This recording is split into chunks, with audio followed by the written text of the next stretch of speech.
اہل حدیث لوگ کون سے فقہ کو فالو کرتے ہیں؟ اہل حدیث لوگ کسی مخصوص فقہ کو فالو نہیں کرتے. ان کا یہ دعویٰ ہے کہ ہم ڈائریکٹ قرآن و حدیث کو فالو کرتے ہیں. تو ہم کہتے ہیں جو مجتہدین نے ڈائریکٹ فالو کیا ہے, تو جب انہوں نے فالو کر لیا اور انہوں نے تحقیق ہمارے سامنے رکھ دی, تو آپ ڈائریکٹ جانے کے بجائے ان کی تحقیق پہ اعتماد کیوں نہیں کر لیتے؟ ڈائریکٹ کا مطلب تو یہ ہوا کہ ہر آدمی کو آپ اس بات کی یعنی سند دے رہے ہو کہ وہ خود براہ راست قرآن و حدیث سے مسائل نکالے. حالانکہ قرآن و حدیث میں مسائل کا علم آسان نہیں ہے. واضح و نصیحت کی باتیں بہت آسان ہیں, مسائل کا علم آسان نہیں ہے. اگر آسان ہوتا تو پھر مجتہدین محنت نہ کرتے اس کے لیے. یہ تو ہر آدمی کو کہتے تھے خود ہی نکالتے رہو بیٹھ کے. یقین نہ آئے تو قرآن و حدیث سے آپ جب کوئی مسئلہ پوچھنے آئے نا وراثت کا, تو ذرا قرآن سے ڈائریکٹ آپ عام آدمی کو بولیں, ٹماٹر بیچنے والے کو, کہ یہ قرآن کا ترجمہ ہے. وسیم بھائی آئے ہیں, ان کے ابا کا انتقال ہو گیا, ان کے یہ وارث ہیں, قرآن سے ترجمہ پڑھ کے آپ ذرا ان کو وراثت کے مسائل بتا دو. وہ بتا نہیں سکتا. وہاں وہ کسی مفتی سے فتویٰ لے گا, کہے گا یا تو اہل حدیث مفتی سے یا کسی اور مفتی سے. اس کا مطلب ہے براہ راست عام آدمی قرآن و سنت سے مسائل نہیں نکال سکتا. یہ گراؤنڈ ریئلٹی ہے. تبھی صحابہ کرام میں بھی, حالانکہ وہ عربی جانتے تھے, صحابہ کرام میں بھی اسپیسیفک مفتی ہوا کرتے تھے جو لوگوں کو مسائل بتاتے. صحابہ کے دور میں بھی مسائل ڈائریکٹ عام لوگ قرآن و سنت سے نہیں نکالتے تھے. چند مخصوص علماء تھے, حضرت ابو ہریرہ تھے, اس میں عبداللہ بن مسعود تھے, معاذ بن جبل تھے, خلفائے راشدین تھے, جابر بن عبداللہ تھے, حضرت ابو دردہ تھے. یہ مخصوص لوگ تھے جن کو نبی کے انتقال کے بعد پھر مختلف علاقوں میں باقاعدہ علم کی اشاعت کے لیے بھیجا گیا. لوگ ان سے مسائل پوچھتے تھے. مصنف ابن ابی شیبہ اور مصنف عبد الرزاق حدیث کی کتابیں, ان میں صحابہ کے فتاویٰ بھرے ہوئے ہیں کہ لوگ آئے ان سے پوچھا. تو اگر ایسا ہوتا, صحابہ کہتے ہیں ہم سے کیوں پوچھ رہے ہو, قرآن تمہارے سامنے ہے اور تمہاری زبان میں ہے, تمہاری زبان میں قرآن نازل ہوا, ہم سے کیوں پوچھ رہے ہو, ڈائریکٹ پڑھو نا. تو اس لیے بعض دعوے دکھانے میں بڑے اچھے ہوتے ہیں لیکن پریکٹیکل لائف میں وہ جاندار نہیں ہوتے. جب آپ پریکٹیکل لائف میں آؤ گے نا تو عوام بے یار و مددگار. تبھی جو فرقہ واریت پھیل رہی ہے نا, ان چار فقہ کی وجہ سے نہیں پھیل رہی, ان چاروں فقہ کو چھوڑنے کی وجہ سے پھیل رہی ہے. جب اسلامی حکومتیں تھیں, مسلمان چاروں میں سے کسی ایک فقہ پر عمل کرتے اور دوسرے کو ملامت نہیں کرتے, دوسرے کو بھی برحق سمجھتے, خود بھی, کوئی فرقہ واریت نہیں تھی. لیکن اتحاد کا لیبل لگا کے فرقہ واریت کی ایسی آگ لگائی ہے کہ ہر آدمی مفتی بنا ہوا ہے. یوٹیوب پہ دیکھو, ہر آدمی اپنی حدیث نمبر اور قرآن و سنت کے حوالے دے کے, نمبر سب کے پاس ہوتے ہیں مگر رائے دونوں کی ایک دوسرے سے بالکل اپوزٹ. غامدی صاحب کو آپ سنو گے ہر بات قرآن سے شروع کر کے قرآن پہ ختم کرتے ہیں, لیکن غامدی کے جو اگینسٹ ہیں وہ بھی ہر بات قرآن سے شروع کر کے کہاں ختم کرتے ہیں, قرآن پہ. تو اس لیے عام آدمی کو ہم کہتے ہیں یہ ریسرچ کا کام جو ہے نا, یہ 1200-1300 سال پہلے امت فارغ ہو چکی ہے اس سے. جب مسائل بڑے تھے تو امت نے ریسرچ کا کام کیا, بڑے بڑے مجتہدین نے, پھر امت نے کہا انہی میں سے کسی کو فالو کرو بس. اب نیا کوئی فرقہ بنانے کی ضرورت نہیں ہے, بنائیں گے تو وہ ٹوٹتا چلا جائے گا. تبھی جس نے بھی قرآن و سنت کا لیبل لگا کے کہا کہ یہ چاروں فقہ غلط ہیں, ہم قرآن و سنت کی بات کرتے ہیں, تو وہ قرآن و سنت کے نام پہ درجنوں فرقوں میں بٹے ہیں. وہ تو بعض دفعہ آپ کو لیبل نظر آتا ہوتا کہ یہ ان میں اتحاد ہے, لیکن اتحاد نہیں ہوتا, ان میں اور زیادہ فرقے ہوتے ہیں, کیونکہ ہر آدمی کا اخپل طریقے سے قرآن کی وہ تشریح کر رہا ہے. جس کو جو ملتا ہے وہ اٹھا کے اس کو قرآن بتا دے, پھر علم کامل نہیں ہوتا. وہ حدیث جو آپ کے مسلک کی تائید کر رہی ہے وہ تو آپ کو معلوم ہے, جو آپ کے اگینسٹ جا رہی ہے وہ آپ کو معلوم نہیں ہے. یہ جو حدیث ہے کہ من کان لہ امام فقراۃ الامام لہ قراءۃ, جس کا امام ہو تو امام کی قراءت مقتدی کے لیے کافی ہے. اب جو امام کے پیچھے فاتحہ کا قائل ہے نا, وہ اس حدیث کو ضعیف کہہ دے گا کیونکہ اس کے اگینسٹ جا رہی ہے. یہ ایک بڑا اچھا بہترین طریقہ ہے کہ دوسرے کی حدیث ضعیف ہے, میری والی ساری کیا ہے, صحیح ہے. حالانکہ یہ حدیث محدثین نے صحیح قرار دیا ہے اس کو, سند پہ بحث آپ کرو. صحیح مسلم کی حدیث ہے, آپ صلی اللہ علیہ وسلم نے فرمایا کہ امام کو امام اس لیے بنایا جاتا ہے کہ وہ اس کی اقتدا کی جائے. آگے فَإِذَا قَرَأَ فَأَنصِتُوا, قراءت شروع کرے خاموش ہو جاؤ.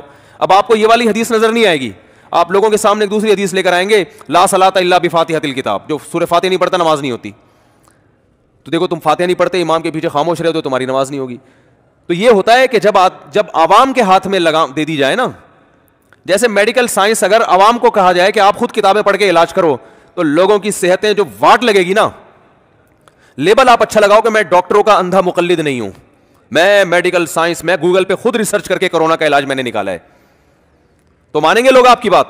میں اچھا کوئی کتابیں پڑھ کے انجینئر بنا آج تک؟ بولو نا بھائی.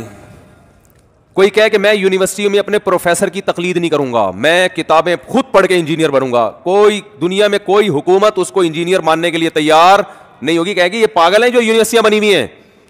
تو یار بھائی یہ دین کا علم اتنا بیکار ہو گیا ہے کہ جو اٹھتا ہے مفتی بن کے کہتا ہے کہ میری ریسرچ ہے, میری, بھائی تو اہل نہیں ہے ریسرچ کا, نہ آپ کو عربی آتی ہے. ان میں اکثر ریسرچ کرنے والے وہ ہیں جو عربی گرامر نہیں آتی ان کو, ترجمے ان کو جو کر کے دے دو.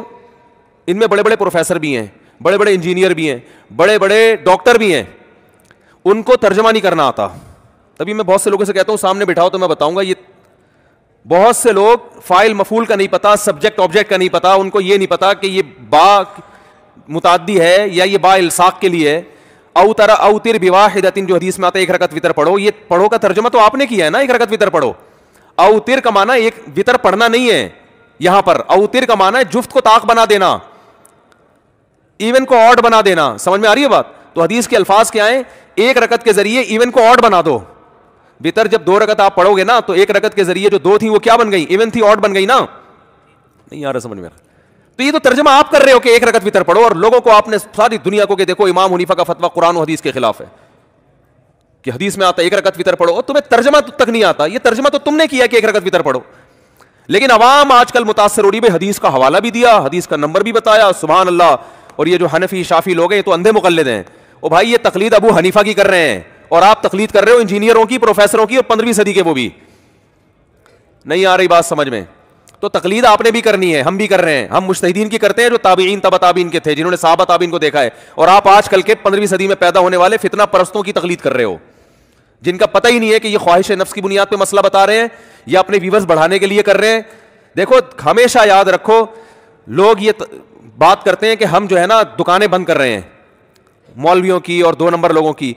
اس میں دیکھا کرو ایسا تو نہیں ہے کہ دکانیں بند نہیں ہو رہی, اپنی ایک نئی دکان تو نہیں کھولی جا رہی کہیں.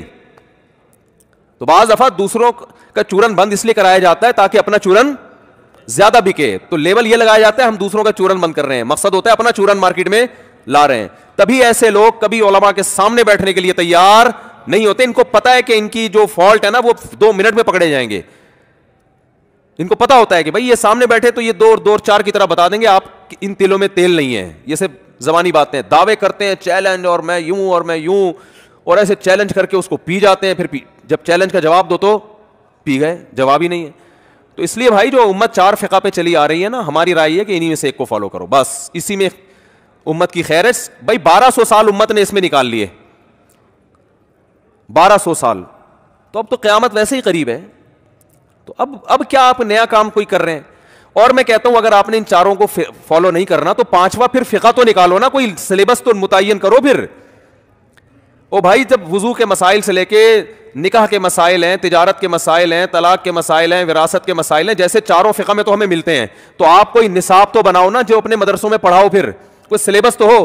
اب تک کوئی سلیبس نہیں ہے. جب سلیبس ہی نہیں ہے تو آپ مدرسے میں کیا پڑھاؤ گے بچوں کو؟ آپ کو ہم ڈائریکٹ قرآن حدیث پڑھا رہے ہیں, تو ڈائریکٹ قرآن حدیث کا مطلب ہو گیا ہر استاذ کی پھر اپنی تشریح ہے. ایک صاحب سے میں نے پوچھا آپ اپنے مدرسے میں کیا پڑھاتے ہو؟ ہم نے کہا فقہ حنفی پڑھاتے ہیں. اس نے کہا مجھے کہ فقہ حنفی پڑھاتے ہیں. میں نے کہا آپ تو فقہ حنفی کو مانتے نہیں ہو, تو نصاب میں فقہ حنفی کیوں پڑھا رہے ہو؟ کہہ رہے ہم تنقیدی نظر سے پڑھاتے ہیں, یعنی فقہ حنفی کی قدوری لی, اس میں جو غلط ان کے خیال میں چیزیں وہ بتاتے ہیں کہ یہ قرآن و حدیث کے خلاف ہے, یہ قرآن و حدیث کے مطابق ہے, تو یہ غلط ہے, یہ صحیح ہے. اس طرح پڑھاتے ہیں ہم تنقیدی نظر سے.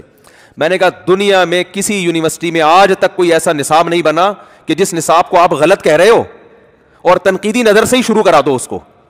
پہلے اپنا صحیح سلیبس ہوتا ہے, پھر دوسروں پہ ساتھ ساتھ ضمناً تنقید ہوتی ہے. تنقید کبھی اصل نہیں ہوتی کہ اصل بچوں کو پڑھائی تنقید جا رہی ہے کہ یہ بھی ابو حنیفہ کا مسئلہ غلط, یہ بھی غلط. اس کا نتیجہ نکلتا ہے نیگیٹو سوچ لے کے وہ عالم بنتا ہے, اس کا ساری زندگی وہ غلط ہی کہتا رہتا ہے. کہ تو پہلے پازیٹیو چیزیں بتائی جاتی ہیں کہ صحیح نصاب ہمارا ہے A to Z, یہ والا صحیح ہے, اور اس میں پھر حنفیوں پہ بھی رد کرو, شافیوں پہ بھی رد کرو. یہ بھائی ہماری رائے یہ ہے, یہ ہمارا نصاب ہے. وضو کا یہ طریقہ قرآن و سنت کے مطابق ہے, نماز کا یہ طریقہ قرآن و سنت کے مطابق ہے, یہ ہے اصل.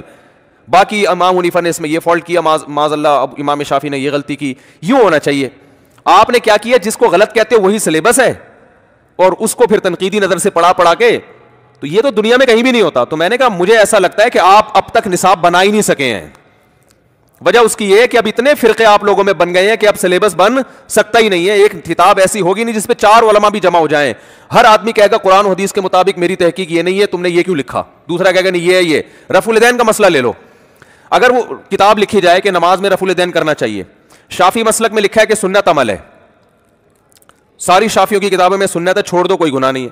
لیکن آج اگر نصاب لکھا جائے گا تو جو رفع الیدین کو سنت کہتے ہیں, جب وہ لکھیں گے نا سنت ہے, دوسرا مفتی کہے گا سنت نہیں واجب ہے. کیونکہ حدیث میں آتا ہے صلو کما رأیتمونی اصلی, جیسے میں نے نماز پڑھی ایسے پڑھو. تو نبی نے رفع الیدین کیا ہے تو نبی نے کہا ایسے کرنا پڑے گا تمہیں, تو ایک تو امر تو وجوب کے لیے ہوتا ہے تو لازم ہے. اب واجب ہے اس کا مطلب چھوڑ دیا تو سدا صاحب کرنا پڑے گا, بولے سے چھوڑ دیا, جان کر چھوڑ دیا تو نماز ہی نہیں ہوگی. تو دوسرا مفتی کہے گا پھر جب رفع الیدین جو نہیں کرتا اس کی نماز نہیں ہوتی, تو اس کا مطلب یہ ہوا کہ پوری دنیا میں جتنے بھی حنفی ہیں ان کے پیچھے نماز جائز نہیں ہے. تو اتنے ایک ایک مسئلے میں اختلافات آئیں گے نا کہ پانچواں فقہ مرتب کرنا ممکن رہا ہی نہیں ہے. نہیں آ رہی, اور یہ خدا کی طرف سے ہوا ہے تاکہ لوگ اب پانچویں چیز نہ نکالیں. سمجھ میں آ رہی ہے بات؟ یہ اللہ کی طرف سے کچھ ہوا ہے یہ. تو میں نے کہا بھائی آپ یہ چھوڑ دیں تنقیدی نظر سے, آپ اپنا سلیبس متعین کریں. پھر ہم یہ فتویٰ میں خود دوں گا کہ پانچواں فقہ بھی ہے, وہ بھی قرآن و سنت کی روشنی میں لکھا گیا ہے. جہاں چار تھے ایک اور صحیح, کیا خیال ہے بھائی؟ جہاں چار چل رہے تھے تو پانچویں پر اللہ کی طرف سے کوئی پابندی تھوڑی ہے. تو وہ کہتے نہیں ہمارا فقہ بس وہی ہے جو نبی کا فقہ ہے, بس یہ ایسی لفاظی ہے, ہم چاروں کو نہیں, ہم تو بس وہی جو نبی نے جو کہا وہ. اس کا مطلب امام حنیفہ جو کہتے تھے وہ ایک صاحب کہنے لگے کہ آپ کا کیا مسئلہ ہے. میں نے کہا میں فقہ حنفی کو فالو کرتا ہوں, باقیوں کو بھی ٹھیک سمجھتا ہوں. میں نے کہا آپ کہتے ہیں میں تو قرآن و سنت کو فالو کرتا ہوں. میں نے کہا اس کا مطلب یہ ہوا کہ امام حنیفہ تورات انجیل کو فالو کرتے تھے. بھائی دیکھو ایک بس حیدرآباد جا رہی ہے, آپ اگر آپ حیدرآباد جانا چاہتے ہو اور اس بس کو فالو کر رہے ہو تو حیدرآباد کے راستے ہی کو فالو کر رہے ہو نا آپ, اس لیے کہ آپ کو یہ یقین ہے کہ حیدرآباد جا رہی ہے. تو اس کا مطلب جو اس بس کو فالو کرے گا وہ بھی حیدرآباد کے ٹریک پر ہے.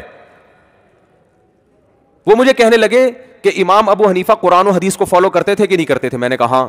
کہہ رہے ہیں امام حنیفہ کا اصل طریقہ یہ ہے کہ قرآن و سنت کو فالو کرو. تو ہم بھی قرآن و سنت کو فالو کرتے ہیں, اور آپ امام حنیفہ کی بات کو چھوڑ کر ابو حنیفہ کو فالو کرتے ہو. میں نے کہا امام حنیفہ اگر قرآن و سنت کو فالو کرتے تھے تو ان کو فالو کرنے والا قرآن و سنت ہی کو فالو کرنے والا کہلائے گا. حیدرآباد جانے کے دو طریقے ہیں, ایک ڈائریکٹ چلے جاؤ اگر راستہ معلوم ہے, معلوم نہیں ہے تو جو جا رہا ہے ماہر ڈرائیور اس کے پیچھے چلے جاؤ. میں نے کہا جس کو پورا قرآن و سنت آتا ہے وہ ڈائریکٹ فالو کرے. ابو حنیفہ کو آتا تھا, جس کو نہیں آتا جیسے آپ کو نہیں آتا, میں نے کہا, اور میں بھی بتاؤں گا کیوں نہیں, وہ آیتیں پڑھوں گا جو آپ کو نہیں پتا. جس کو نہیں آتا تو اس کے لیے عافیت اسی میں ہے کہ اس کو فالو کر لے جس کو آتا ہے, فنٹر بننے کی کوشش نہ کرے. پھر میں نے ان کو بتایا, وہ بار بار قرآن کی آیت پڑھے تھے, وَاتَّبِعُوا مَا أُنزِلَ إِلَيْكُم مِّن رَّبِّكُمْ, اللہ نے جو قرآن نازل کیا اس کو فالو کرو. کہیں نہیں لکھا ابو حنیفہ کو مانو, قرآن نازل کیا اس کو فالو کرو. میں نے کہا قرآن میں دو آیتیں, آپ کو ایک آتی ہے دوسری نہیں آتی. دوسری آیت ہے وَاتَّبِعْ سَبِيلَ مَنْ أَنَابَ إِلَيَّ, اس کو فالو کرو جو میرے راستے پہ چل رہا ہے, اس شخص کو فالو کرو. اب میں نے کہا قرآن دو متضاد حکم ایک ہی آدمی کو نہیں دے سکتا. ایک جگہ کہا جا رہا ہے ڈائریکٹ قرآن کو فالو کرو, ایک جگہ کہا جا رہا ہے اس کو فالو کرو جو قرآن کو فالو کر رہا ہے. تو یہ تو ایسا ہی ہو گیا جیسے آپ کسی سے حیدرآباد کا راستہ پوچھ رہے ہو تو وہ راستہ بتا رہا ہے کہ ڈائریکٹ آپ جاؤ سڑک کے اوپر, پھر آپ سے کہہ رہے ڈائریکٹ نہیں جاؤ اس بس کے پیچھے جاؤ. آپ کہتے ہیں اچھا اس بس کے پیچھے جاؤں, کہہ رہے نہیں ڈائریکٹ جاؤ. اچھا میں ڈائریکٹ جاؤں, نہیں اس راستے پہ جاؤ, اس بس کے پیچھے جاؤ جو ڈائریکٹ جا رہی ہے. آپ کہو گے یار کبھی کہتے ہو ڈائریکٹ جاؤ, کبھی کہتے ہو اس بس کے پیچھے جاؤ جو ڈائریکٹ جا رہی ہے. یہ کیا ہو گیا؟ ایک جگہ قرآن کہہ رہے ڈائریکٹ قرآن کو فالو کرو, ایک جگہ کہہ رہے اس کو فالو کرو جو قرآن کو فالو کر رہا ہے. تو میں نے کہا بھائی یہ دو الگ الگ لوگوں کے لیے حکم ہے. جس کو پورا قرآن آتا ہے نا صحیح طریقے سے وہ ڈائریکٹ فالو کرے گا, جس کو پورا نہیں آتا, میں نے کہا جیسے آپ کو نہیں آتا کیونکہ آپ کو وہ والی آیت آتی ہے دوسری والی نہیں آتی, تو فنٹر بننے کے بجائے اس کو چاہیے کہ اس کو فالو کر لے جس کو پورا آتا ہے.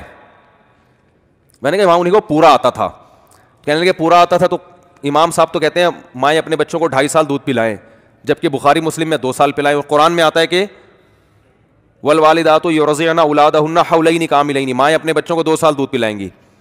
میں نے کہا مجھے ایک بات بتاؤ, اتنے بڑے مجتہد جن کو 50% سے زیادہ مسلمانوں نے فالو کیا, ان کو اگر قرآن کی آیتیں بھی نہیں آتی تھی نا تو یہ پھر اسلام پر ایک بہت بڑا داغ ہے.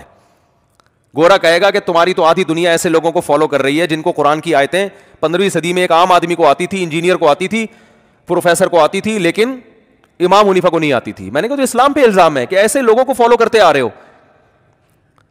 میں نے کہا امام حنیفہ کا چونکہ پورا قرآن آتا تھا نا اس لیے 2.5 سال والے بھی آیتیں آتی تھی, ان کو 2 سال والی بھی آتی تھی. آپ کو پورا نہیں آتا اس لیے 2 سال والی تو پتہ ہے, 2.5 سال والی. میں نے کہا 2.5 سال والی تو میں بعد میں بتاؤں گا, قرآن ہی میں ہے جس سے امام حنیفہ نے نتیجہ نکالا ہے. میں نے کہا خود اس آیت میں غور کر لیتے تو پتہ چل جاتا کہ اسی سے پتہ چلتا ہے 2 سال کے بعد بھی اجازت ہے, کیونکہ قرآن کے الفاظ ہیں مائیں اپنے بچوں کو 2 سال دودھ پلائیں جو دودھ کی مدت مکمل کرنا چاہتے ہیں. فَإِنْ أَرَادَا فِصَالًا, فا تعقیب مال وصل کے لیے آتا ہے, ایک کام کے بعد جب دوسرا کام ہوتا ہے نا اس کے لیے. تو آگے قرآن واو نہیں کہہ رہا کہ وَإِنْ أَرَادَا کہ اگر دونوں کا ارادہ ہو دودھ چھڑانے کا, نہ فَإِنْ پس اگر, کیا مطلب 2 سال کے بعد اگر دونوں کا ارادہ ہو چھڑانے کا, اس میں بھی کوئی حرج نہیں ہے, اس سے پرمیشن مل رہی ہے. کیونکہ امام صاحب جو ہے نا قرآن کے ظاہری الفاظ کو بہت زیادہ فوکس کرتے ہیں کہ اس سے پتہ چل رہا ہے 2 سال تک تو پلا سکتے ہیں. فَإِنْ أَرَادَا فِصَالًا عَنْ تَرَاضٍ, اللہ کہتے ہیں اگر میاں بیوی آپس کی رضامندی سے اگر چھڑوانا چاہے تو بھی کوئی گناہ نہیں ہے. تو یہ 2 سال کے بعد چھڑوانے کا اشارہ مل رہا ہے, کیونکہ فا ہے, واو نہیں ہے. اب فا اور واو کا فرق پروفیسروں کو معلوم نہیں ہوتا, اس میں اشارہ ہے. اور میں نے کہا ویسے بھی کامن سینس کی بات ہے, قرآن کہہ رہے ہے تمہارے دین میں حرج نہیں ہے. اگر 2 سال تک بھرپور طریقے سے آپ نے بچے کو دودھ پلایا, کسی کا باپ بھی فوراً نہیں چھڑوا سکتا. بچہ دنیا چھوڑ دے گا ایک دم دودھ نہیں چھوڑ. تو امام صاحب نے کہا 6 مہینے دودھ چھڑوائی کی مدت ہے, 2 سال تک بھرپور طریقے سے پلائیں, اس کے بعد 6 مہینے اس کو موقع دیا جائے گا چھڑوانے کے لیے. تو جہالت کے مرکب نہیں ہوتا, لیکن افسوس اس پر ہوتا ہے کہ کلپ ایسے ریکارڈ کرواتے ہیں, ان سے بڑا فنٹر دنیا میں کوئی پیدا ہوا ہی نہیں. اور پبلک کی آپ ہجوم دیکھو, پبلک کا ہجوم دیکھو. پھر بھی احناف نے اس مسئلے میں ابو حنیفہ کے قول کو چھوڑ دیا, بلکہ ان کے شاگردوں کے قول کو لیا ہے, ابو یوسف اور امام محمد کے قول کو. وجہ اس کی یہ کہ احتیاط کے پہلو پر عمل کیا. بھائی 2 سال بھی بہت ہوتا ہے, تو کیا ضرورت ہے, تو جمہور کے قول کو لے لو نا اس میں احتیاط پر. اس لیے ہم فتویٰ یہی دیتے ہیں کہ 2 سال تک پلائے, اس کے بعد نہ پلائے. یہ تو ہم براڈ مائنڈیڈ تو ہم ہیں کہ ان کے دلیل کے باوجود بھی ان کے قول کو احتیاط کی بیس پہ چھوڑ رہے ہیں ہم.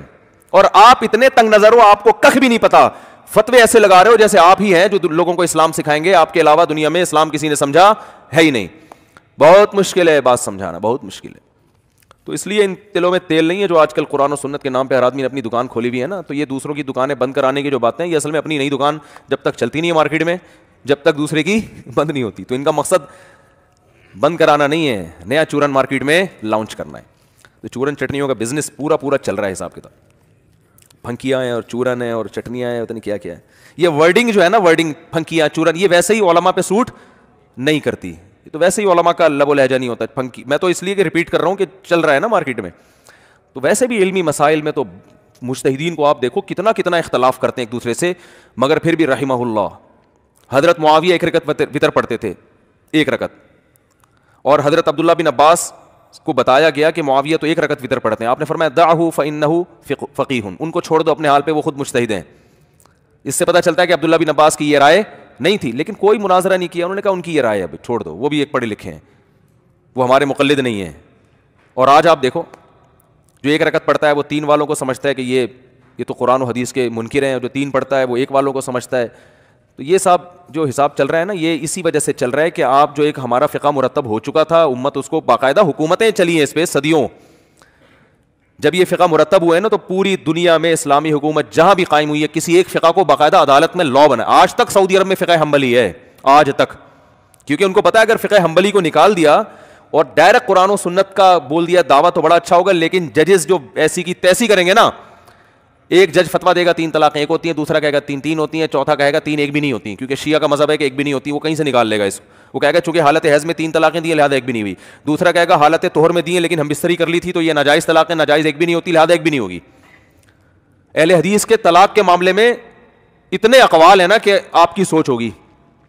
یہ جو کہتے ہیں نا اہل حدیث ایک مجلس کی 3 طلاقوں کو 1 کہتے ہیں, ایسا نہیں ہے, ایسا نہیں ہے. اہل حدیث یہ کہتے ہیں 1 مہینے میں 1 ہفتے کے وقفے سے بھی 3 دیں تو کتنی ہوں گی, 1. اور وہ 1 جب 1 ہوگی, اگر حالت حیض میں 3 دیے تو 1 بھی نہیں ہوگی. بہت سے اہل حدیث یہ بھی کہتے ہیں. بعض اہل حدیث کہتے ہیں نہیں حالت حیض میں کتنی ہو جائیں گی, بلکہ میں شروع سے بتاتا ہوں. بعض اہل حدیث کہتے ہیں کہ 3 طلاقیں اکٹھی 3 ہی ہوتی ہیں قرآن و سنت کی روشنی میں. وہ کہتے ہیں ہم قرآن و سنت کو مانتے ہیں, کسی اور چیز کو نہیں مانتے, اور قرآن و حدیث سے پتہ چلتا ہے کہ 3 کتنی ہوتی ہیں, 3. یہ بھی اہل حدیث کے فتوے ہیں, میں آپ کو حوالے دکھا سکتا ہوں. اور اس زمانے میں بھی اہل حدیث کے ایسے فتوے ملیں گے کہ 3 ہوتی. بعض اہل حدیث اس کے قائل ہیں کہ اگر 3 دے دیں تو 1 بھی نہیں ہوگی, اگر حیض میں دی ہے یا اس طہر میں دی ہے جس میں بیوی سے ہم بستری کر لی ہو. ہم بستری کرنے کے بعد چونکہ طلاق دینا جائز نہیں ہے, تو اگر دی ہے تو وہ ناجائز طلاق ہے, 3 کیا 1 بھی نہیں ہوگی وہ. یہ بھی اس کے بھی قائل ہیں. بعض کہتے ہیں نہیں 1 تو ہو جائے گی. کتنی ہو جائیں گی, 1 ہو جائے گی. اور بعض کہتے ہیں کہ جب 1 ہو جائے گی نا تو اگلے مہینے میں دوسری طلاق سے پہلے اگر اس نے رجوع نہیں کیا تو پھر اگلے مہینے دوسری بھی نہیں ہوگی. یہ بھی اہل حدیث میں آپ کو دکھا سکتا ہوں, ریٹن میں میرے پاس تحریر موجود ہے. اور بہت بڑے عالم ہیں ہندوستان کے اہل حدیث, ان کا فتویٰ ہے کہ اگر ایک آدمی نے بیوی کو پاکی کی ایام میں طلاق دی اور ہم بستری نہیں کی, 1 دی ہے, اگلے مہینے اگر وہ دوسری دے گا تو وہ نہیں ہوگی. حالانکہ وہ تو سنت کے مطابق دے گا اگلے مہینے, اس لیے نہیں ہوگی کہ قرآن نے کہا ہے کہ طلاق کے بعد رجوع کا بھی تذکرہ کیا ہے قرآن نے, تو اس نے چونکہ رجوع نہیں کیا لہذا وہ نہیں ہوگی. پہلی طلاق سے رجوع کرے گا پھر اگلے مہینے دے گا تو دوسری ہوگی. یہ بہت بڑے عالم کا فتویٰ ہے. اور ایک فتویٰ یہ بھی ہے اہل حدیث علماء میں یہ قول یہ بھی ہے کہ نہیں ایک طہر میں ایک دے گا تو ایک ہوگی, چاہے رجوع کیا ہو یا نہیں کیا ہو, ہم بستری کی ہو یا نہیں کی ہو, اگلے طہر میں دوسری دے گا تو ہو جائے گی. تو اتنے فتاوا, یہ تو 3 طلاقیں دینے کے بعد لوگ جو اہل حدیث عالم سے فتوا لے آتے ہیں نا اپنے مطلب کا, تو وہ عالم بھی اپنے مطلب ہی کا ہوتا ہے. نہیں آ رہی بات, میرا خیال ہے ان کو پتا ہوتا ہے کہ فلاں جگہ اہل حدیث کہتے ہیں کہ 3 کتنی ہوتی ہیں, 1. اگر میں ان کو بتاؤں کہ فلاں جگہ کے اہل حدیث مفتی ہے جو 3 کو 3 کہتا ہے, کبھی بھی نہیں جائیں گے. تو یہ جو دین کو تماشا بنایا ہے نا لوگوں نے, میں نہیں کہہ رہا یہ اہل حدیث, وہ ان کی اپنی نیت ہے, وہ سمجھتے ہیں کہ ہم صحیح کر رہے ہیں, ہم ڈائریکٹ قرآن و سنت کو فالو کر رہے ہیں. میں کسی کی نیتوں پہ شبہ نہیں کر رہا, جو کلمہ پڑھتا ہے اس کی نیت صحیح ہو سکتی ہے, لیکن اس کا جو رزلٹ نکل رہا ہے نا وہ فساد ہے. لوگ کل دین کو چادر اٹھا کے پھینک دیں گے, بولیں گے یار ان کا تو کچھ پتہ نہیں ہے, مسائل ہیں کیا, ادھر وہ بتاتا ہے, ادھر جاؤ وہ بتاتا ہے, وہ بھی قرآن و سنت کا لیبل لگاتا ہے, وہ بھی قرآن و سنت کا لیبل لگاتا ہے. تو چھوڑو یار, کوئی لا ہوا کچھ بھی نہیں ہے, کچھ بھی نہیں ہے ایسے ہی. یہ فقہا نے ہمارے لیے ٹینشن ختم کر دی, فقہ کو مرتب کیا. اس میں بھی اختلاف ہوتے ہیں لیکن ہر فقہ میں ایک مفتہ بھی قول ہوتا ہے, وہ اس فقہ کے ماہرین کو پتہ ہوتا ہے. جیسے آپ کو فقہ حنفی میں بہت سارے اقوال ملیں گے, لیکن پوری دنیا میں کسی بھی حنفی مفتی سے فتویٰ لوگے, فتویٰ پر ایک ہی قول ہوگا, کیونکہ مشائخ نے دلائل کی دنیا میں ایک قول کو راجح قرار دے دیا ہوتا ہے کہ یہ راجح ہے دلائل کے لحاظ سے, زمانے کے لحاظ سے. تو پوری دنیا میں جاؤ گے الا ماشاءاللہ ان میں اختلاف بہت کم ہوتا ہے. اسی طرح شافی فقہ کو اگر فالو کرو گے آپ تو پوری دنیا میں کہیں بھی جاؤ گے اس شافی مفتی کا فتویٰ ایک ہی ہوگا. طلاق کے مسائل میں ایک ہوگا, تراویح کے مسائل میں ایک ہوگا, زکوٰۃ کے مسائل میں ایک ہوگا, کیونکہ صدیوں سے چلا آ رہا ہے نا. اور فتویٰ مفتہ بھی قول, یعنی مفتہ بھی کا لفظ یاد رکھ لیں کہ بھئی ایسے نہیں کہ وہ, ایسے تو اقوال ان کے یہاں بھی بہت ملتے ہیں, لیکن ایک رائے جم گئی ہے کہ یہ ہے, تو پھر اس کو شافی فقہ کہا جاتا ہے. جیسے امام ابو حنیفہ کا قول ہے کہ 2.5 سال تک مائیں بچوں کو دودھ پلائیں, لیکن پوری دنیا میں آپ کسی بھی ادارے سے فتویٰ لوگے فقہ حنفی کے, وہ فتویٰ کیا ہوگا 2 سال, اس لیے کہ مشائخ نے اس قول کو مرجوع قرار دیا. امام حنیفہ کا فقہ یہ ہے کہ دارالحرب میں آپ سود لے سکتے ہیں, لیکن پوری دنیا میں کسی ریلائبل ادارے میں جاؤ آپ, ایسا نہیں کہ کوئی بھی اٹھ کے کہیں بھی ادارے میں جاؤ جو فقہ حنفی کا کو فالو کرتے ہوں گے, فتویٰ یہی ہوگا کہ دارالحرب میں بھی سودی لین دین جائز بولو نہیں ہے. تو عوام کو نا بے لگام ہونے سے بچانے کے لیے یہ ضروری ہے کہ ایک فقہ کا ان کو پابند کیا جائے جو پراپر فقہ ہو, جس کے علماء پوری دنیا میں موجود ہوں. اور یہ 4 فقہ ہی ہیں, فقہ حنبلی ہے, اس کو بھی دنیا فالو کرتی آئی ہے. تو اگر آپ ان سے ہٹیں گے تو پھر بے لگام ہے بھائی, پھر تو نہ طلاق کا مسئلہ ہوگا نہ زکوٰۃ کا. زکوٰۃ کے مسائل تو اور بھی زیادہ پیچیدہ ہیں. آپ زکوٰۃ کا نصاب پوچھ لو, آپ کسی ایسے پروفیسر سے پوچھو زکوٰۃ کا نصاب کیا ہے, تو پھر اپنے بارے میں پوچھو کہ اس کے قرآن و حدیث سے بتا دو, وہ نہیں بتائے گا. ٹھیک ہے نا, کھوپڑی گھومتی رہے گی اس کی, بیٹھا رہے گا. تو یہ موٹے موٹے مسائل لے کر امت میں آگ لگانے کے لیے بس لیتے ہیں. رفع الیدین ہو گیا, آمین بالجہر ہو گیا, آہستہ آمین, زور سے آمین, رفع الیدین کرنا ہے نہیں کرنا ہے. یہ 2-4 مسائل ہیں موٹے موٹے. آگے گہرائی میں جاؤ گے تو سارے یا تو سعودی عرب کے فتاوا سے فتوے چوری ہو رہے ہیں, یا یہ کہ وہ کہیں مصر کی کسی جامع ازہر کا وہاں سے نکالا ہوا ہوتا ہے. تو اس مفتی کی اپنی ایک خوابوں اور خیالوں کی دنیا ہوتی ہے, کہیں سے بھی لے کے پارسل کر دیا. مستفتی جو سوال پوچھنے والا ہے اس کو چونکہ اپنا فائدہ اس میں نظر آ رہا ہوتا ہے. ایک میں نے بتایا نا, ایک جگہ 3 طلاقیں دے کے ایک آدمی آئے, میں نے کہا بھائی 4 فقہ میں حرام ہو گئی بیوی, قرآن و سنت کی روشنی میں حرام ہو گئی, کوئی راستہ نہیں. بن باز کا فتویٰ دکھا دیا کہ وہ تو کہتے ہیں 3 ایک ہوتی ہے. تو میں نے کہا یار یہ 4 ائمہ بن باز سے بہت بڑے تھے, اور پھر خلفائے راشدین سے بڑھ کر بھی کوئی ہو سکتا ہے. میں نے کہا میں آپ کو عبداللہ بن مسعود کا فتویٰ دکھا سکتا ہوں, حضرت عثمان کا دکھا سکتا ہوں, حضرت علی کا دکھا سکتا ہوں, اور بہت سارے صحابہ, ابو ہریرہ رضی اللہ عنہ کا دکھا سکتا ہوں, جن کے نام میرے ذہن میں نہیں ہے, ایسے بہت سے صحابہ ہیں, ابھی دکھاتا ہوں حدیث کی. سب یہی فتویٰ دے رہے ہیں کہ اکٹھی 3 کتنی ہوتی ہیں 3, اور آپ بن باز ایک اکیلے کو لے کر آ رہے ہو. آپ کہنے لگا نہیں, انہوں نے جو فتویٰ دیا اس میں قرآن و سنت کے دلائل بھی دیے ہیں, حدیث بھی کوٹ کی انہوں نے, تو میں حدیث کو فالو کر رہا ہوں. میں نے کہا اچھا ٹھیک ہے, آپ اگر حدیث کو فالو کرنے کی وجہ سے بن باز کو فالو کر رہے ہو, بن باز کا فتویٰ ہے جو ایک نماز جان کر چھوڑ دے مرتد ہے, کافر ہے, اس کا نکاح بھی ختم, اور اس کو مسلمانوں کے قبرستان میں دفنانا بھی جائز نہیں ہے جب تک کہ وہ توبہ نہ کرے. یہاں تک ان کا فتویٰ ہے کہ آپ اگر صبح رات کو آپ سوئے اور آپ نے الارم لگایا صبح 8 بجے اٹھنے کا, فجر کا الارم آپ نے نہیں لگایا, آپ کافر ہیں, اسلام سے خارج ہیں, کیونکہ ان کی رائے یہ ہے کہ جو جماعت جان کر ایک نماز چھوڑ دے بغیر کسی عذر کے, وہ اسلام سے خارج ہے. امام احمد بن حنبل کا یہی مسئلہ تھا نا, ان کی یہی رائے تھی, اگرچہ فقہ حنبلی میں اس پہ فتویٰ نہیں دیا گیا, ان کی بہرحال یہ رائے تھی. بن باز نے اس رائے کو فالو کیا کیونکہ ان کی نظر میں قرآن و حدیث کی روشنی میں یہ رائے زیادہ مضبوط. تو کہنے لگا بھائی, میں نے کہا اس لیے آپ اگر یہ بیوی کو رکھ بھی لیں گے نا تو بن باز کے فتوے کی روشنی میں, مجھے پتا تھا وہ نمازی نہیں ہے, میں نے کہا جیسے ہی نماز چھوڑیں گے بیوی دوبارہ حرام ہو جائے گی آپ کے اوپر. پھر توبہ کریں, دوبارہ نکاح پڑھیں, نیا مہر رکھیں, پھر اگلی نماز چھوڑی دوبارہ. میں نے کہا آپ پہ اربوں کھربوں روپے مہر آ جائے گا آپ کے اوپر, اور سارا دن یہی کام کرتے رہو گے. میں نے کہا جمہور کے فتوے میں تو فائدہ یہ ہے کہ بیوی حرام ہو گئی, کہیں اور شادی کرو, اللہ اللہ کرو بس. اور اگر یہ بیوی نہیں نکاح کر لیتی ہے, ہم بستری ہو جاتی ہے اور اتفاق سے وہ چھوڑ دیتا ہے اس کو, تو جہاں کسی اور سے کر سکتی ہے آپ سے بھی نکاح کر سکتی ہے, تو یہاں تو پھر بھی گنجائش ہے. تو کہنے لگے نہیں میں بن باز کے اس فتوے کو نہیں مانتا. یہ سچا واقعہ, ادھر ہی مسجد میں ہوں. میں نے کہا کیوں نہیں مانتے؟ اس پہ تو جو حدیث ہے نا وہ اس سے زیادہ مضبوط ہے 3 طلاق والے مسئلے پر. میں نے کہا 3 طلاقوں والے مسئلے پر عبداللہ بن عباس سے حدیث ہے کہ 3 طلاقیں کہ نبی کے دور میں 1 تھیں, لیکن عبداللہ بن عباس کا اپنا فتویٰ ہے کہ 3 ہوتی ہیں. جبکہ یہاں عبداللہ بن مسعود پیش کرتے ہیں کہ ہم نبی کے دور میں کسی گناہ کو کفر نہیں سمجھتے تھے سوائے نماز چھوڑنے کو, اور اس میں عبداللہ بن مسعود بھی یہی رائے رکھتے تھے. تو یہاں تو جو حدیث ہے وہ عبداللہ بن مسعود کے فتوے کے بالکل کیا ہے, موافق ہے. لہٰذا اس حدیث کا کوئی دوسرا مطلب نکالنا بڑا مشکل کام ہے. طلاق میں تو 10 مطلب نکلتے ہیں کہ وہ اس کا مفہوم کیا ہے. وہ میں نے ابھی کلپ ریکارڈ کروایا, وہ 3 طلاق کے مسئلے پر, وہ چل رہا ہے میری جو ویب سائٹ ہے نا مفتی طارق مسعود اسپیچز, اس میں تفسیر کے لیکچر میں لیکچر نمبر 100 یہاں سے یہ 3 طلاق کا مسئلہ میں نے شروع کیا ہے, بہت مدلل تفسیر کے لیکچر میں لیکچر نمبر 100 سے میں نے یہ 3 طلاق کا قرآن و سنت کی روشنی میں, یہ ابھی چند ایپیسوڈ چلیں گے تو جس نے دیکھنا ہو وہاں ریسرچ کر سکتا ہے. لیکن یہ ہے کہ اتنا سمجھایا, مگر تو یہ اپنی خواہشات کی پیروی ہے میرے بھائی, یہ قرآن و سنت کی پیروی. بن باز کو تو ہم معذور سمجھتے ہیں بھائی, ان کی جو سمجھ میں آیا انہوں نے کہا, لیکن آپ کس بیس پر ان کو فالو کر رہے ہیں؟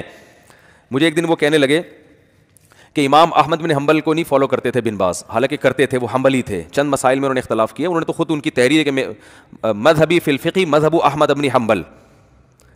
تو کہنے لگے کہ بھائی وہ جو ہے نا میں ان کو اس لیے فالو کر رہا ہوں کہ وہ قرآن و حدیث کو. تو میں نے کہا امام احمد بن حنبل امام بخاری کے استاذ ہیں, کیا وہ تورات انجیل کو فالو کرتے تھے؟ امام احمد بن حنبل کا فتویٰ 3 کتنی ہوتی ہیں؟ اکٹھی 3 ہوتی ہیں.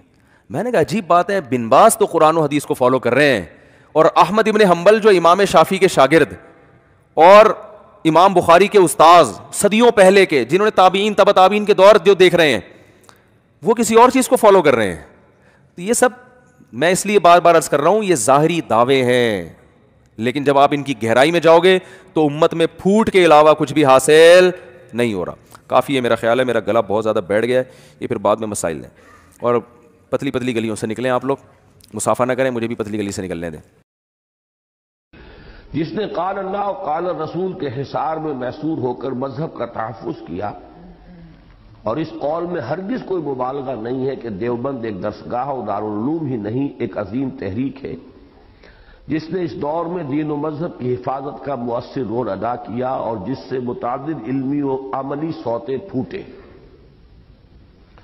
چنانچہ شیخ الہند مولانا محمود حسن رحمۃ اللہ علیہ کے بعد شیخ الحدیث مولانا انور شاہ کاشمیری, حکیم الامت مولانا اشرف علی تھانوی, مجاہد حریت مولانا حسین احمد مدنی, شیخ الاسلام مولانا شبیر احمد عثمانی, اور مبلغ ملت مولانا محمد الیاس رحمہم اللہ, اور ان کے تمام علمی, روحانی, مذہبی اور سیاسی اور دعوتی اور تبلیغی سلسلوں کا اصل منبع دیوبند ہی ہے. حتیٰ کہ اوپر ہی کی مثال کے مطابق حقیقت یہ ہے کہ بر صغیر کی اکثر دینی درسگاہوں اور دینی و مذہبی تحریکوں کا تعلق بھی دیوبند کے ساتھ وہی ہے جو دنیا بھر کی مساجد کا خانہ کعبہ کے ساتھ, اور بر صغیر کے مذہبی عناصر میں سے صرف ان کو چھوڑ کر جن کی مذہبیت بس عرس و میلاد اور فاتحہ و درود تک محدود ہے, بقیہ تمام فعال مذہبی عناصر تحریک دیوبند ہی کی مختلف شاخوں سے متعلق اور منسلک ہیں.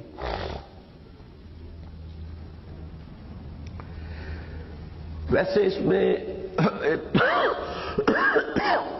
تھوڑی سی وضاحت مزید کر دوں میں, اس سے بھی پہلے یہ 2 حضرات نے میر درد کا ایک شعر لکھ کر یہاں میری میز پر رکھ دیا تھا, وہ چاہتے ہیں کہ میں آپ کو سنا دوں. وہ جو میں نے آپ کو حدیث قدسی سنائی تھی, جس کو محدثین اس کی سند جو ہے اس کو معتبر قرار نہیں دیتے, لیکن مفسرین محققین نے تسلیم کیا ہے کہ اللہ تعالیٰ بندہ مومن کے دل میں سما جاتا ہے. وہ اس کا ترجمہ جو ہے شعر کی حالت میں خواجہ میر درد, چونکہ وہ بھی صوفی تھے,